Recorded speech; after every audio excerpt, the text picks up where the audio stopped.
Good morning. Good morning. This is Dr. Charlie, the book mama. This is Stephanie Palmer, the grammar queen. And we're here to mess up your writing life because it's what we do so well. Yes. And we're hacking Darren's page. Do not tell him. Don't Right. tell him. Do not tell him. Editor takeover. That's right. It's a coup d'etat right here at Self-Published in 30 Days. That's a word, in case somebody didn't know. Coup d'etat. Write that down for me so I can look it up later. Do you remember what collagraphia means? Is it the one where you cannot write? What? No. It's writer's block. Oh, writer's block. Writer's block. Writer's block. Yes. Collagraphia. Writer's block.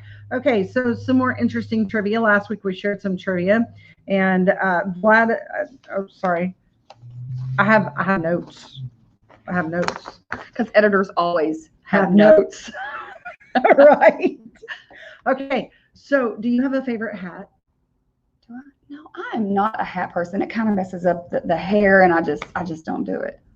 My favorite hat is a trucker hat. What? It really is. It's a big trucker hat. So Dr. Seuss, when he would get collagraphia, which is writer's block, he would go to his closet and he had all these hats. And he would put on a hat. Apparently, it was like hat therapy, and it would make him feel better. And that's how he would break his writer's block. Awesome. So it's probably how we got the cat in the hat. Yeah. I don't know that for a fact. I don't know that Sam I am, but it's a possibility. So anyway, he actually had hundreds of hats. So you never know what it's going to take to help you get past collagraphia. Yeah. Okay. So another interesting tidbit, Truman Capote would often write while laying on his back with a glass of sherry in one hand and a pencil in the other. I'm trying to see how that would work. I don't think I would have been very productive. No, not at all. I don't know if it's because of the laying on the back or drinking the sherry, but combination of both. Right. Okay. And then here's another interesting tidbit. So, you know what my favorite game is, right? Yes. I've corrupted her. Yes, she has corrupted me. Yes. What's my favorite game? Scrabble. It is Scrabble. I'm kind of the Scrabble beast. Like, I really, really, really love Scrabble. And she does not take it easy on anyone. No, I'm not nice. If you want to beat me, it's going to be legit. And so anyway, I'm probably going to get like 20 words with friends requests when this is over. That's totally okay. All right. But there is a word called Scrabblement. I didn't know that. Okay. Scrabblement is a word referring to writing of rambling character like that of a madman. So Makes sense. Like writers who are cray-cray, basically. Right. We haven't had any of those, have we? No, we don't. No, none of those. Maybe a few, but we will never tell because we're book therapists. Okay, and then typomania is a new word. Okay. That's a word that means that you're crazy loving writing for publication. So we might have typomania. We might have it. Yeah. We might have it just a little bit. We really like what we do, right? Okay. So anyway, those are some interesting thoughts that I came up with. So since we're typomaniasts and we are occasionally live in Scrabblement, maybe we should talk about our topic for the day. Yes. So we're going to talk about co-authoring. Co-authoring is really a lot of fun. And in fact, do you think it seems more intimidating to consider being a co-author than it does to be just an author? I really think it's less intimidating. I really do. But for somebody who doesn't know the inside process, do you think? It could be. It could be intimidating for sure. I don't know. Maybe because you added 2 letters to the word author and it just made the word longer. Maybe so. Okay, I'm getting into Scrabblement, aren't I? You are. Okay, so we really want to talk about co-authoring today because it's actually an amazing, fun process. So let's say that I want to write a book, but I'm a little intimidated. We don't know anybody like that. Oh, no. Yeah. Nobody. Yeah, we've all been there. And so let's say that I have a group of professionals that are in my field with me, or maybe I have a group of friends and we all have a similar passion and we've all talked about writing a book. How would that look, Stephanie, as a co-author book? Well, you would collaborate, you would come together, and you would decide on, it would be a similar process to the becoming an author, but it's more of a collaboration because there are several components, and there are definitely pros and cons that go along with that, that you would have the cover, the title, and the topics to be discussed. But there are several layers when it comes to being a co-author, because there are different styles that you have, and there's different ways that in different approach. But of course, you would definitely want to make sure that the message is conveyed throughout each chapter, and that each individual voice is heard, and it can come together sort of like a chorus where there's melody, there's flow, and there's consistency throughout the entire book. That's a really great analogy, is making it like a chorus, because I'm going to take this a little deeper. Go ahead. Yeah. You go right on ahead. So you have all of the different voices in a choir, and someone who's really adept at this is probably going to message us and tell me I messed this up, but that's okay. I'm still going to try. All right. So you have your basses, and you have your tenors, and you have your altos, and you have your sopranos. Everybody's voice is different, but yet they all come together for harmony. But that can also be one of the challenges of a co-author book. And let's table the challenges, okay, because there are far fewer challenges to a co-author book than there Absolutely. are a lot of pros. So we'll get back to that in a minute. Let's talk about the pros of a co-author book. Okay, let's talk about it. So what's the first pro that comes to your mind? First pro, I will go in and say the price and the cost, the investment that it will take to get that done. Whereas doing a solo project, you're responsible for the entire investment. For the co-author aspect, you can divide that, but still have the same benefits of being an author. Right. So it's like I can choose to go to battle all by myself, or I can take some friends. I can take some friends, right, to battle the fight. Okay, so that's really a great point. So there's a couple of different ways that you can co-author, right? There are. Okay, so the first and the most obvious is going to be, I will say, the easiest, or what I believe to be the easiest, is every individual author getting a chapter. So it may not be as easy to get 10 to 12 up to 20 people involved. That could be a challenge as well. But the process of the writing would definitely be easier when it comes to the layout and the design of the book. Yeah, it's definitely easier, and you would be surprised how many people are willing to suddenly step out of their comfort zone and make that happen. So when you do a book like that, one of the things that you're going to do, so let's say it's like your idea and you really kind of want to spearhead the project, but you need all of those co-authors to join you. One of the things that you want to do is develop like a very, very basic framework, and editors like us, we can help you do that, so that in every chapter, everyone kind of stays in their lane, but at the same time, they're covering similar points, so that the theme of the book resonates through every single chapter, which is really important. That it's actually not that hard. Okay, it might sound that way, but let's see, Stephanie, in the last 3 or 4 months, how many co-author books have we done together? We've done several. I know 4 or 5, somewhere around there. Yeah. Right. So that's one of the reasons we wanted to talk about this today, is because we found a lot of success in this. Absolutely. And so that leads me to, what would you think the number 2 perk is for co-authoring? I'm going to say network. I knew that's what she was going to say. It increases your network. I knew it. Automatically, because now you have more people that are going to see your book, as opposed to you promoting it by yourself. Right. So let's talk about that for a second. So say I wanted to promote it on Facebook. Okay. And I'm one of 12 authors, and I have 1,000 friends, which, by the way, I have more than 1,000 friends. Just saying. I don't have as many as Darren M. Palmer, but don't you say anything to him. Don't tell him that I know how many friends he has. Okay. So let's say I have 1,000 friends, and the other 11 authors have 1,000 friends. Yeah. How many friends is that, Stephanie? That is 12,000, 11,000 additional friends that will see your book. So that's 12,000 plus potential contacts. And then let's see how good your math is. Not very good. That's why. And That's why we're in editing, because we couldn't pass algebra. Okay.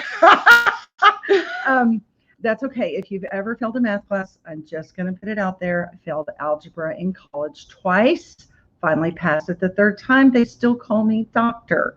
So when you fail forward. That was a free tip. Okay. Or fail into the next professor's term. Anyway, so we really, it's the power of multiplicity is what we're talking about. And that networking thing is really, really, really powerful. Okay, so we talked about the money. We talked about that it's really easier. It's less daunting when you're doing it with somebody that you like, somebody that you have something in common with. And of course, we've talked about increased network. All right. And of course, you get us. Absolutely. Because here's the thing, when you author a book, let's say that you want to spearhead the whole thing, you still don't have to edit it. That would put me out of a job, and it would make me really sad. And please don't do that. I have 4 kids. Did I mention that? So, me too. Oh, that's right. We have 8 kids together. We're going to get a comment about that. You know that, right? Okay. So truly, you don't have to worry about that part of the process, because we're here to make sure that everybody stayed in that framework, that everybody crossed their T's and dotted their I's and spelled it correctly, and that they're addressing something unique in their chapter, but they're also doing something that is in the framework of that book, that's in the theme of that book, and they're sticking to the title, and it's going to be a positive experience and a positive collaboration for everyone involved. Okay, so that burden is not necessarily yours if you wanted to start a co-author book. Okay, so let's talk about the cons. Okay, let's talk about it. Before we go into we keep putting that off because I can't think of many. Because, that's right. I mean, there's more pros to it, and I just want to touch on 2 more. And I think you kind of shared a little bit about it being really less work. So you don't have to do the 20,000 words. You may have to do 2,000, and think of how quicker you can get it done if everyone is doing those 2,000 words around the same time. So whereas it may take you 6 months to write 1 book, it could take you possibly 2 months or even less if everyone sticks to those deadlines, and you can get the book done and out a whole lot quicker than what you would if you did a solo project. That's the one point. The second point I want to mention is learning. You learn from other authors that are in the book. So you're able to, you may have, 10 friends that you want to co-author a book with. Well, you may have not have learned this about them prior to them sharing it in the book. I've had so many people come to me and tell me about the Visionistas book and how that they loved the chapter that I shared, and that it's something that they didn't know about me. So it automatically, strengthened our relationship and our bond as friends as well as authors. Right. Okay, so if you don't know what she's talking about, Visionistas is a book that Stephanie and I helped co-author recently. Look, there's our mugs on the back, where they get those Gregg County, maybe. Okay, so anyway, we did help co-author that book, and there are some others that we've edited in the process, and those books are very, very successful. Okay, and I love the fact that we do get to share and we get to know those authors. We didn't know all those authors. We did not know like them. that was one of the rare privileges of that, is that we got to know those authors as they share their stories, and we got to know them as people after we read what they had written, which was really fascinating. Okay, so did you share both? I did. Points? I shared both of them, so we can go ahead and. I got lost. Maybe that's why I didn't pass algebra. touch a little bit on those. Touch a little bit on those cons. Okay, so I do want to talk about one particular aspect of co-authoring, and this is from an editor's desk. Okay. And so that is when you choose to co-author. You don't necessarily have to co-author with one person per every chapter. To be honest, that's kind of the cheese whiz version of co-authoring. It's easy cheesy, smooth. Okay, that was corny. All right, I'm talking about food every time I turn around. Okay, so really there's another way to co-author, and that's when you involve 2 or more people, maybe it's 2 or 3 people, and they want to write the book together, which is a great concept, but you're going to have to be very intentional in how you do that, or editors are going to shove that text right back to you. You're going to send that manuscript, and this is how obvious it can be. But so as an editor, Stephanie, this has happened with me. So I will get a co-author book, and it will, everyone who wrote, let's say it's in the Times New Roman font, right? And I get that book, and it doesn't matter that it's in the same font, and it doesn't matter that it all looks like one person wrote it. I can tell how many different voices there are in that book. That can be to your advantage, but can also be a disadvantage. And so you have to very strategically weave together those voices. And it can be done and be done well. It can be. It can. And we've actually had the pleasure of helping very, very recently with 2 books where that was done. One had 2 authors, one had 3 authors. Those were great successes. However, those 2 books took on completely unique ending. Not ending is like the end of the book, but they took on completely unique lives almost within the pages, and how they looked, they were formatted, how thoughts were presented and ideas were presented. Because let's say you have 3 people, and you have 3 different professions, but they all want to talk about marketing in their particular field. So there's the common link. They might be talking about marketing, but they all have a different voice, and they're all coming from a different perspective. So you might have somebody from the auto industry who maybe is working with car dealerships all the time. And then you have somebody who's coming from the medical field where they work with marketing for hospitals.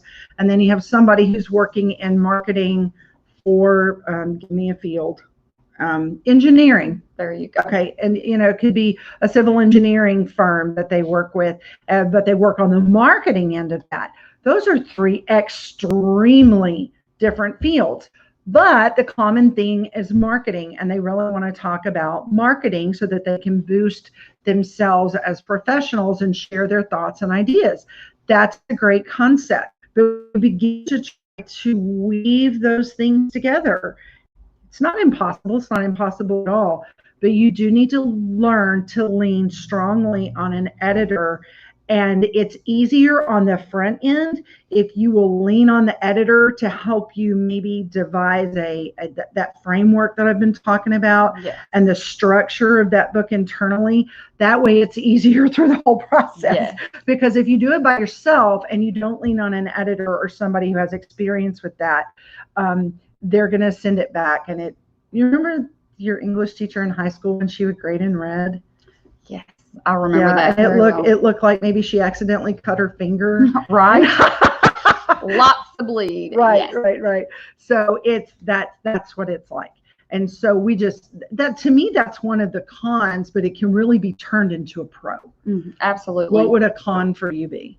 a con, I'm going to really look. I mean, it really goes back to the voice and making sure that there's consistency throughout, and it even goes back to how you would do with an authored book, and make sure that the length of the chapters are still congruent, because you can get one author that may have more to share on this particular chapter, and then may not have to share as much on the following chapter. So I mean, really, there's not another con I would look at is those, you want to make sure that you are collaborating with those who are the get it done type people who will stick to deadlines.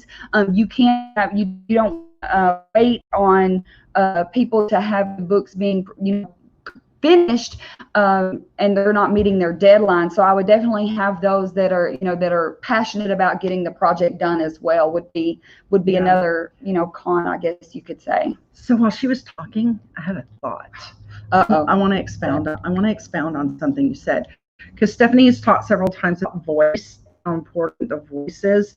I would like to give an example so that you have a clear understanding. So let's say that you have two writers for a book, and one is a very logistical, methodical, technical type person. And when they write, that's how they write. And you have another one who's more emotional. And their contribution to the book may be based on experiences that were actually very emotional for them. So you're going to have that balance or a disbalance, actually an imbalance of emotional and very logical, technical, and that's not impossible to weave together. In fact, we did it, but it is a challenge, and you want to make sure that both voices have equal space and they balance each other out. So the technical, logical thought processes in the book are helpful, but you balance that with the emotional story that may need to be shared. So wait, I have a question. So you mean you don't want me to make the emotional writer be more logical, or you don't want to make the logical writer be more emotional? No, that won't work. No, it won't. No. Look, when you have a plaid, like PLAID, like a plaid fabric or a plaid shirt, you are able to create plaid because you have multiple colors. You can't create a plaid with a single color. And it's the same concept. When you weave those colors together in a certain pattern, that's what makes the plaid. It's the same with a co-author book. So, okay, so do you have any other brilliance? That we have a co-author book that we're fixing to have a conference on? We do, and I have it right here, y'all. It's beautiful. Check it out. It is awesome. It is. It really is. The Footprint of Success. And can you give information about the conference? I can definitely give you information about this conference. If you have thought about being a co-author, or you want more information about being a co-author, or this is stories of impact from leaders and entrepreneurs. So if you are in the entrepreneur space, if you are in the leader space, ministry, anything about mindset, hustle, communication, any of those things that you would love more information about, we have a conference that is 2 days away. So it is this Saturday at 11:00 a.m. Central Standard Time, and you can go and register on Self-Publish in 30 days /events. You sure? I'm positive that is it. .com. Self-Publish, the letter N, 30 days.com /events. Great. Okay, so hopefully you guys, you can always contact us. I got my all tongue-tied. Contact us at Self-Publish in 30 days, like Stephanie said. If you're interested in writing a book or a co-author book, we would love to hear from you. And we'll be back, same bat time, same bat channel next week, right? Possibly. We're going to have to see on that. It may change a little bit. I didn't know that. We'll see you in the future. Bye. Bye.